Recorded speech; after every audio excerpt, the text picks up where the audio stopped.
ಅಂಬಿಕಾ ಅವ್ರು ಮಾತ್ರ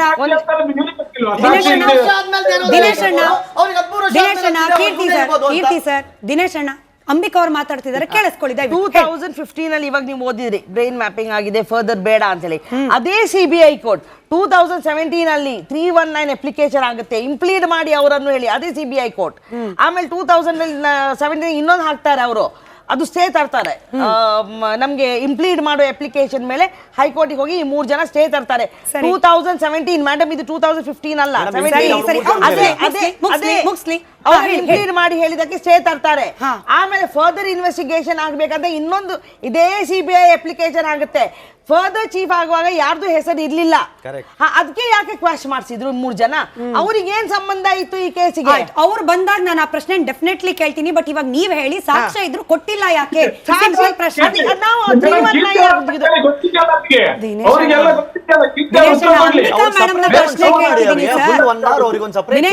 ದಿನೇಶ್ ಸರ್ ನಿಮ್ಗೂ ಪ್ರಶ್ನೆ ಕೇಳ್ತೀನಿ ನಾನು ಅಂಬಿಕಾ ಅವ್ರು ಉತ್ತರ ಕೊಡ್ತಿದ್ದಾರೆ ಉತ್ತರ ಕೊಡೋಕ್ ಬಿಡಿ ಒಂದ್ ಕೆಲಸ ಮಾಡೋಣ ಒಂದ್ ಬ್ರೇಕ್ ಹೋಗಿ ಬರೋಣ ಬ್ರೇಕ್ ಇಂದ ಬಂದ್ಮೇಲೆ ಸಾಕ್ಷ್ಯ ಯಾಕೆ ಕೊಟ್ಟಿಲ್ಲ ಅನ್ನೋದ್ರ ಬಗ್ಗೆ ಅಂಬಿಕಾ ಅವರು ಹಾಗೆ ದಿನೇಶ್ ಅವರು ಉತ್ತರ ಕೊಡ್ಲಿ ಆಮೇಲೆ ಇಷ್ಟು ವರ್ಷಗಳ ನಂತರದಲ್ಲಿ ವಿಠಲ್ ಗೌಡ ಅನ್ನೋ ಆಂಗಲ್ ಯಾಕೆ ತಂದ್ರು ಏನ್ ಸಾಕ್ಷ್ಯ ಇದೆ ಅದಕ್ಕೆ ಸ್ನೇಹಮಯಿ ಕೃಷ್ಣ ಅವರು ಉತ್ತರ ಕೊಡ್ತಾರೆ ವೆಲ್ಕಮ್ ಬ್ಯಾಕ್ ದಿನೇಶ್ ಅವ್ರ ಸಂಪರ್ಕದಲ್ಲಿ ಇದ್ರೆ ದಿನೇಶ್ ಅವರೇ ಹೇಳ್ಬಿಡಿ ಸ್ನೇಹಮಯಿ ಅವ್ರು ಕೇಳ್ತಿದ್ ಪ್ರಶ್ನೆ ಸಾಕ್ಷ್ಯ ಯಾಕೆ ಕೊಟ್ಟಿಲ್ಲ ಸಾಕ್ಷ್ಯವನ್ನ ಬಚ್ಚಿಟ್ಕೊಳ್ಳೋದು ಕೂಡ ನ್ಯಾಯವನ್ನ ತಿರಸ್ಕರಿಸದಂಗೆ ನ್ಯಾಯವನ್ನ ದೂರ ಮಾಡ್ದಂಗೆ ಅಂತ ಹೇಳಿ ಅಲ್ಲ ಅವ್ರಿಗೆ ಸ್ನೇಹಮಯಿ ಕೃಷ್ಣ ಅವರಿಗೆ ನೈತಿಕತೆ ಇಲ್ಲ ಯಾಕಂದ್ರೆ ಅವ್ರು 13 ವರ್ಷದ ಮೇಲೆ ಬಂದು ಈಗ ನನ್ನ ಹತ್ರ ಸಾಕ್ಷಿ ಇದೆ ಅಂತ ಕಂಪ್ಲೇಂಟ್ ಕೊಟ್ಟಿದ್ದಾರೆ ಸಾಕ್ಷಿ ಕೊಡ್ಲಿಲ್ದವ್ರಿಗೂ ನೈತಿಕತೆ ಪ್ರಶ್ನೆ ಬಂದ್ಬಿಡುತ್ತೆ ಗಾಣಿಗವ್ರೆ ಹುಷಾರಾಗಿ ಮಾತಾಡಿ 13 ವರ್ಷ ಆದ್ರೂ ಕೂಡ ಸಾಕ್ಷಿ ಕೊಡದವ್ರದ್ದು ನೈತಿಕತೆ ಪ್ರಶ್ನೆ ಬರುತ್ತೆ ದಿನೇಶ್ ಗಾಣಿಗವ್ರೆ ಅವ್ರಿಗಿಲ್ಲ ಅವ್ರಿಗೆ ಕೇಳಲಿಕ್ಕಿಲ್ಲ ಸಮಾಜಕ್ಕೆ ಕೇಳಲಿಕ್ಕೆ ಯಾಕಂದ್ರೆ ಅವ್ರು ಈಗ ಬಂದ್ ಕೊಟ್ಟಿದ್ರಿಂದ ಅವ್ರಿಗೆ ನೈತಿಕತೆನೇ ಇಲ್ಲ ಸಾಕ್ಷಿ ಬಚ್ಚಿಟ್ಕೊಂಡವ್ರಿಗೆ ನೈತಿಕತೆ ಉಳಿತಾ ಆದ್ರೆ ಮೊಬೈಲ್ ನಲ್ಲಿ ಸಾಕ್ಷ್ಯ ಬಚ್ಚಿಟ್ಕೊಂಡವ್ರ ನೈತಿಕತೆ ಉಳಿತಾ ಅಲ್ಲಿ ಯಾರು ಬಚ್ಚಿಟ್ಕೊಳ್ಳಿಲ್ಲ ನಾವು ಅಪ್ಲಿಕೇಶನ್ ಹಾಕಿದ್ದೇವೆ ನಮ್ಮ ಹತ್ರ ಸಾಕ್ಷಿ ಇದೆ ಕೊಡಿ ಅಂತ ಹೈಕೋರ್ಟಿಗೂ ಅಪ್ಲಿಕೇಶನ್ ಹಾಕಿದ್ದೇವೆ ಆದ್ರೆ ಹೈಕೋರ್ಟ್ ರಿಜೆಕ್ಟ್ ಮಾಡಿದೆ ಅದನ್ನ ನೀವು ಗಮನದಲ್ಲಿ ಇಟ್ಕೊಳ್ಬೇಕು ಹೈಕೋರ್ಟ್ ನಾವು ತನಿಖೆ ಕೇಳಿದ್ದೇವೆ ನಮ್ಮ ಹತ್ರ ಸಾಕ್ಷಿ ಇದೆ ಮರು ತನಿಖೆ ಕೊಡಿ ನಾವು ಅದನ್ನ ಕೊಡ್ತೀವಿ ಅಂತ ಅವರಿಗೆ ಕೇಳಿದ್ದೇವೆ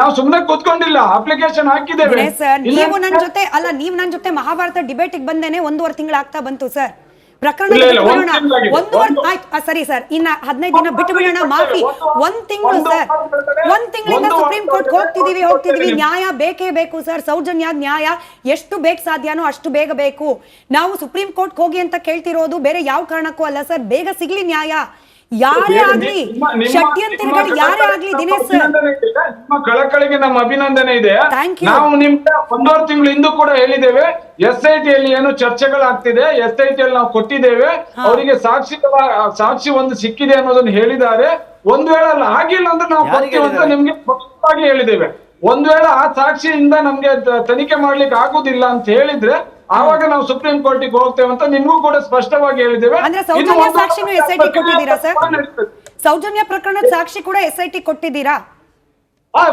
ಸೌಜನ್ಯ ಪ್ರಕರಣ ಸಾಕ್ಷಿನೇ ಕೊಟ್ಟಿರುವಂತದ್ದಲ್ಲಿ ಸಾಕ್ಷ್ಯಗಳನ್ನ ಕೊಡ್ಲಾಗಿದೆಯಾ 12ನೇ ತಾರೀಕು 9ನೇ ತಾರೀಕು ಸಂಜೆ 4 ಗಂಟೆಗೆ ಯಾರೋ ಒಂದು ಹುಡುಗಿನ ಕಿಡ್ನಾಪ್ ಮಾಡ್ಕೊಂಡು ಹೋಗಿರುವಂತದ್ದನ್ನ ನಾನು ನೋಡಿದ್ದೇನೆ ಅಂತ ಹೇಳಿರುವ ಸಾಕ್ಷಿಯಲ್ಲಿ ಇದೆಯಲ್ಲ ಅದೇ ಸಾಕ್ಷಿ ಆಧಾರದ ಮೇಲೆ ತನಿಖೆ ನಡೀತಿದೆ ಅಂತ ಹೇಳಿದ್ದಾರೆ ಅವರ ಮೊಬೈಲ್ ನಲ್ಲಿ ಇದ್ದ ಸಾಕ್ಷ್ಯ ತಿಮರೋಡಿ ಅವರು ಹೇಳ್ತಾ ಇದ್ದ ಹೊತ್ತಿಕೊಂಡು ಹೋದದ್ದನ್ನ ನೋಡಿದವರಿದ್ದಾರೆ ಅನ್ನೋ ಸಾಕ್ಷ್ಯ ಅದೆಲ್ಲವೂ SIT ತಲುಪಿದ್ಯಾ ಇಲ್ವಾ ಅಲ್ಲಿ SIT ನಮ್ಮ ಕಡೆಯಿಂದ ಸೌಜನ್ಯ ಹೋರಾಟಗಾರರಿಂದ ಯಾವುದೇ ಸಾಕ್ಷಿಯನ್ನು ಕೊಡ್ಲಿಲ್ಲ ಅದು ತನಿಖೆ ನಡೀತಿದೆ ಅದನ್ನ ಅದಕ್ಕೆ ಹೇಳಿದ್ದು SIT ಸಾಕ್ಷ್ಯ ತಲುಪಿಲ್ಲ ತಲುಪಿಸಬೇಕಾಗದಿರೋ ಜಾಗ ಯಾವುದು ಅಂದ್ರೆ ಸುಪ್ರೀಂ ಕೋರ್ಟ್ ಆಯ್ತಾ ಅಂಬಿಕಾ ಅವ್ರು ಮಾತ್ರ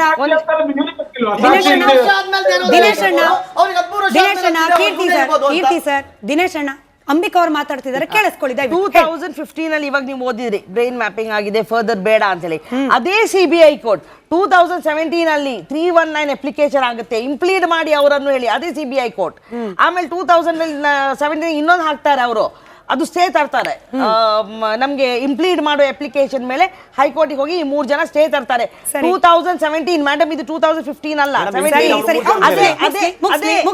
ಅವ್ರನ್ನ ಇಂಪ್ಲೀಡ್ ಮಾಡಿ ಹೇಳಿದಕ್ಕೆ ಸ್ಟೇ ತರ್ತಾರೆ. ಹಾ. ಆಮೇಲೆ ಫರ್ದರ್ ಇನ್ವೆಸ್ಟಿಗೇಷನ್ ಆಗ್ಬೇಕಂದ್ರೆ ಇನ್ನೊಂದು ಇದೇ ಸಿಬಿಐ ಅಪ್ಲಿಕೇಶನ್ ಆಗುತ್ತೆ. ಫರ್ದರ್ ಚೀಫ್ ಆಗುವಾಗ ಯಾರ್ದು ಹೆಸರು ಇರ್ಲಿಲ್ಲ, ಅದಕ್ಕೆ ಯಾಕೆ ಕ್ವಾಶ್ ಮಾಡಿಸಿದ್ರು 3 ಜನ? ಅವ್ರಿಗೆ ಏನ್ ಸಂಬಂಧ ಇತ್ತು ಈ ಕೇಸಿಗೆ? ಅವ್ರು ಬಂದಾಗ ನಾನು ಆ ಪ್ರಶ್ನೆ ಡೆಫಿನೆಟ್ಲಿ ಕೇಳ್ತೀನಿ. ಬಟ್ ಇವಾಗ ನೀವ್ ಹೇಳಿ ಸಾಕ್ಷ್ಯ ಇದ್ರು ಕೊಟ್ಟಿಲ್ಲ ಯಾಕೆ? ಸಿಂಪಲ್ ಪ್ರಶ್ನೆ. ನಾವು 319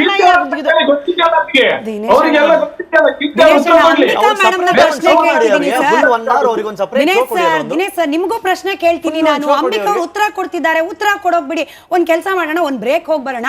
ಬ್ರೇಕ್ ಇಂದ ಬಂದ್ಮೇಲೆ ಸಾಕ್ಷ್ಯ ಯಾಕೆ ಕೊಟ್ಟಿಲ್ಲ ಅನ್ನೋದ್ರ ಬಗ್ಗೆ ಅಂಬಿಕಾ ಅವರು ಹಾಗೆ ದಿನೇಶ್ ಅವರು ಉತ್ತರ ಕೊಡ್ಲಿ. ಆಮೇಲೆ ಇಷ್ಟು ವರ್ಷಗಳ ನಂತರದಲ್ಲಿ ವಿಠಲ್ ಗೌಡ ಅನ್ನೋ ಆಂಗಲ್ ಯಾಕೆ ತಂದ್ರು, ಏನ್ ಸಾಕ್ಷ್ಯ ಇದೆ, ಅದಕ್ಕೆ ಸ್ನೇಹಮಯಿ ಕೃಷ್ಣ ಅವರು ಉತ್ತರ ಕೊಡ್ತಾರೆ. Welcome back. ದಿನೇಶ್ ಅವ್ರ ಸಂಪರ್ಕದಲ್ಲಿದ್ದರೆ ದಿನೇಶ್ ಅವರೇ ಹೇಳ್ಬಿಡಿ. ಸ್ನೇಹಮಯಿ ಅವ್ರು ಕೇಳ್ತಿದ್ದ ಪ್ರಶ್ನೆ, ಸಾಕ್ಷ್ಯ ಯಾಕೆ ಕೊಟ್ಟಿಲ್ಲ, ಸಾಕ್ಷ್ಯವನ್ನ ಬಚ್ಚಿಟ್ಕೊಳ್ಳೋದು ಕೂಡ ನ್ಯಾಯವನ್ನ ತಿರಸ್ಕರಿಸ್ದಂಗೆ, ನ್ಯಾಯವನ್ನ ದೂರ ಮಾಡ್ದಂಗೆ ಅಂತ ಹೇಳಿ. ಅಲ್ಲ, ಅವ್ರಿಗೆ ಸ್ನೇಹಮಯಿ ಕೃಷ್ಣ ಅವ್ರಿಗೆ ನೈತಿಕತೆ ಇಲ್ಲ. ಯಾಕಂದ್ರೆ ಅವ್ರು 13 ವರ್ಷದ ಮೇಲೆ ಬಂದು ಈಗ ನನ್ನ ಹತ್ರ ಸಾಕ್ಷಿ ಇದೆ ಅಂತ ಕಂಪ್ಲೇಂಟ್ ಕೊಟ್ಟಿದ್ದಾರೆ. ಸಾಕ್ಷಿ ಕೊಡ್ಲಿಲ್ದವ್ರಿಗೂ ನೈತಿಕತೆ ಪ್ರಶ್ನೆ ಬಂದ್ಬಿಡುತ್ತೆ. ಗಾಣಿಗವ್ರೆ ಹುಷಾರಾಗಿ ಮಾತಾಡಿ. 13 ವರ್ಷ ಆದ್ರೂ ಕೂಡ ಸಾಕ್ಷಿ ಕೊಡದವ್ರದ್ದು ನೈತಿಕತೆ ಪ್ರಶ್ನೆ ಬರುತ್ತೆ. ದಿನೇಶ್ ಗಾಣಿಗ ಅವ್ರೆ, ಅವ್ರಿಗಿಲ್ಲ, ಅವ್ರಿಗೆ ಕೇಳಲಿಕ್ಕಿಲ್ಲ, ಸಮಾಜಕ್ಕೆ ಕೇಳಲಿಕ್ಕೆ. ಯಾಕಂದ್ರೆ ಅವ್ರೀಗ ಬಂದ್ ಕೊಟ್ಟಿದ್ರಿಂದ ಅವ್ರಿಗೆ ನೈತಿಕತೆನೇ ಇಲ್ಲ. ಸಾಕ್ಷಿ ಬಚ್ಚಿಟ್ಕೊಂಡವ್ರಿಗೆ ನೈತಿಕತೆ ಉಳಿತಾ? ಆದ್ರೆ ಮೊಬೈಲ್ ಸಾಕ್ಷ್ಯ ಬಚ್ಚಿಟ್ಕೊಂಡವ್ರ ನೈತಿಕತೆ ಉಳಿತಾ? ಅಲ್ಲಿ ಯಾರು ಬಚ್ಚಿಟ್ಕೊಳ್ಳಿಲ್ಲ. ನಾವು ಅಪ್ಲಿಕೇಶನ್ ಹಾಕಿದ್ದೇವೆ, ನಮ್ಮ ಹತ್ರ ಸಾಕ್ಷಿ ಇದೆ ಕೊಡಿ ಅಂತ ಹೈಕೋರ್ಟಿಗೂ ಅಪ್ಲಿಕೇಶನ್ ಹಾಕಿದ್ದೇವೆ. ಆದ್ರೆ ಹೈಕೋರ್ಟ್ ರಿಜೆಕ್ಟ್ ಮಾಡಿದೆ. ಅದನ್ನ ನೀವು ಗಮನದಲ್ಲಿ ಇಟ್ಕೊಳ್ಬೇಕು. ಹೈಕೋರ್ಟ್ ನಾವು ತನಿಖೆ ಕೇಳಿದ್ದೇವೆ, ನಮ್ಮ ಹತ್ರ ಸಾಕ್ಷಿ ಇದೆ, ಮರು ತನಿಖೆ ಕೊಡಿ, ನಾವು ಅದನ್ನ ಕೊಡ್ತೀವಿ ಅಂತ ಅವರಿಗೆ ಕೇಳಿದ್ದೇವೆ.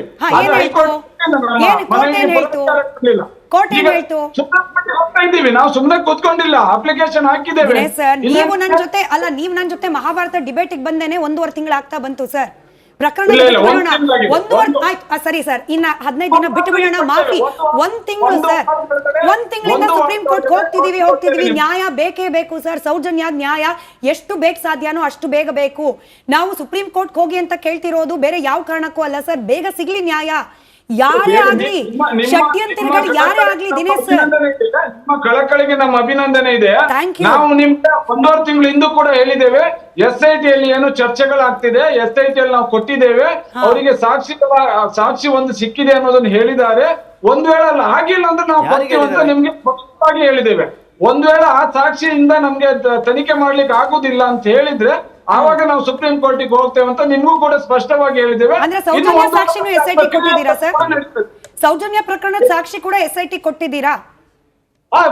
ಸೌಜನ್ಯ ಪ್ರಕರಣದ ಸಾಕ್ಷಿನೇ ಕೊಟ್ಟಿರುವಂತದ್ದಲ್ಲಿ ಅಂದ್ರೆ ಅವರ ಮೊಬೈಲ್ ನಲ್ಲಿ ಸಾಕ್ಷ್ಯಗಳನ್ನ ಕೊಡ್ಲಾಗಿದೆಯಾ? 12ನೇ ತಾರೀಕು 9ನೇ ತಾರೀಕು ಸಂಜೆ 4 ಗಂಟೆಗೆ ಯಾರೋ ಒಂದು ಹುಡುಗಿನ ಕಿಡ್ನಾಪ್ ಮಾಡ್ಕೊಂಡು ಹೋಗಿರುವಂತದ್ದನ್ನ ನಾನು ನೋಡಿದ್ದೀನಿ ಅಂತ ಹೇಳಿರುವ ಸಾಕ್ಷಿಯಲ್ಲಿ ಇದೆಯಲ್ಲ, ಅದೇ ಸಾಕ್ಷಿ ಆಧಾರದ ಮೇಲೆ ತನಿಖೆ ನಡೀತಿದೆ ಅಂತ ಹೇಳಿದ್ದಾರೆ. ಅಲ್ಲ ಸರ್, ಗಿರೀಶ್ ಮಟ್ಟಣ್ಣನವರ್ ಅವರ ಮೊಬೈಲ್ ನಲ್ಲಿ ಇದ್ದ ಸಾಕ್ಷ್ಯ, ತಿಮರೋಡಿ ಅವರು ಹೇಳ್ತಾ ಇದ್ದ ಹೊತ್ತಿಕೊಂಡು ಹೋದದ್ದನ್ನ ನೋಡಿದವರಿದ್ದಾರೆ ಅನ್ನೋ ಸಾಕ್ಷ್ಯ, ಅದೆಲ್ಲವೂ SIT ತಲುಪಿದ್ಯಾ ಇಲ್ವಾ?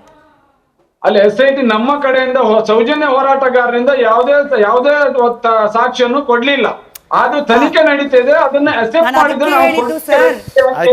ಅದಕ್ಕೆ ಹೇಳಿದ್ದು SIT ಸಾಕ್ಷ್ಯ ತಲುಪಿಲ್ಲ. ತಲುಪಿಸಬೇಕಾಗದಿರೋ ಜಾಗ ಯಾವುದು ಅಂದ್ರೆ ಸುಪ್ರೀಂ ಕೋರ್ಟ್. ಆಯ್ತಾ?